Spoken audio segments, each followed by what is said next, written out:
ನಿನ್ನೆ ನಾನು ಹೋಗಿದ್ದು ದುರಂಧರ್ 2 ಮೂವಿ ನೋಡೋಕ್ಕೆ. ಮೂವಿ ಅಂತೂ ಚೆನ್ನಾಗಿತ್ತು, ಬಟ್ ಅಲ್ಲಿ ಏನಾಯ್ತು ಅಂದ್ರೆ ಫಸ್ಟ್ ಯಾವಾಗ ನಾನು ಅಲ್ಲೋಗಿ ಕುತ್ಕೊಂಡೆ ಲೈಟ್ಸ್ ಆಲ್ಮೋಸ್ಟ್ ಆಫ್ ಆಗಿತ್ತು. ಸೊ ನನಗೆ ಗೊತ್ತಿರಲಿಲ್ಲ. ಯಾವಾಗ ಇಂಟರ್ವಲ್ ಅಲ್ಲಿ ಈ ಸೀಟ್ಸ್ ನೋಡಿದೆ, ನಿಜವಾಗ್ಲೂ ಈ ಸೀಟ್ಸ್ಗೆ 700 rupees ಪ್ಲಸ್ ನಾನು ಪೇ ಮಾಡಿದ್ದೀನಿ. ಆ್ಯಂಡ್ 700 rupees ಮಾತಲ್ಲ, ಈಗ ನಾವು ಒಂದು ಜಾಗದಲ್ಲಿ ಕುತ್ಕೋಬೇಕು ಅಂದ್ರೆ ಒಂದು 2000-3000 ಕುತ್ಕೊಂತೀವಿ ಅಂದ್ರೆ ಆ ಜಾಗ ಕ್ಲೀನ್ ಆಗಿರ್ಬೇಕು. ಇದು ಗೋಪಾಲನ್ ಸಿನಿಮಾಸ್, ಗೋಪಾಲನ್ ಆರ್ಕಿಡ್ ನಾವು ಹೋಗಿದ್ದು. ದಯವಿಟ್ಟು ಈ ವಿಡಿಯೋನ ಅಷ್ಟೊಂದು ಶೇರ್ ಮಾಡ್ರಿ. ಆ ಮ್ಯಾನೇಜ್ಮೆಂಟ್ ವರ್ಗೂ ಗೊತ್ತಾಗಬೇಕು ಇಷ್ಟು ಗಲೀಜಿರೋ ಸೀಟ್ಸು. ನಿಜವಾಗ್ಲೂ ಹಾಫ್ ಮೂವಿ, ಈ ಮೂವಿ 4 ಗಂಟೆ ಮೂವಿ, 2 ಗಂಟೆ ಮೂವಿ ನಾನು ವಿದೌಟ್ ಎನಿ ಬ್ಯಾಕ್ ಸಪೋರ್ಟ್ಗೆ ಕೂತಿರೋದು. ತುಂಬಾನೇ ಡಿಸಪಾಯಿಂಟ್ ಆಯಿತು. ಆ್ಯಂಡ್ ನಾನು ಪ್ರತಿ ಸಲ ಹೋಗ್ಬೇಕಾದ್ರೆ ಸೀಟ್ಸ್ ನೋಡಬೇಕು, ಯಾಕೆ ನಾನು ಅಬ್ಸರ್ವೇ ಮಾಡಲ್ಲ.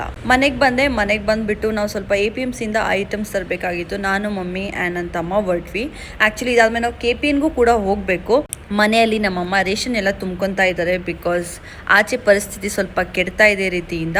ಮಮ್ಮಿ ಹೇಳ್ತವ್ರೆ ನಾವು ಎಲ್ಲ ಐಟಮ್ಸ್ ಇಟ್ಟಿರೋಣ ಅಂತ. ಅದಾದ್ಮೇಲೆ ನಮ್ಮ ತಮ್ಮ ಇದು ಹೊಸದು ಯಾವುದೋ ಕಾಕ್ಟೇಲ್ ಟೈಪ್ಸ್ ಬಂದಿದೆ, ಬಸ್ ಬಾಲ್ಸ್ ಅಂತ. ಸೊ ಇದನ್ನು ಟ್ರೈ ಮಾಡಿದ್ವಿ. ಓಕೆ ಇತ್ತು. ಆರೆಂಜ್ ಕೆಡ್ದು ಇಲ್ಲ, ಚೆನ್ನಾಗೂ ಇಲ್ಲ. ಊಟ ಮಾಡಿ ಮಲ್ಕೊಂಡೆ.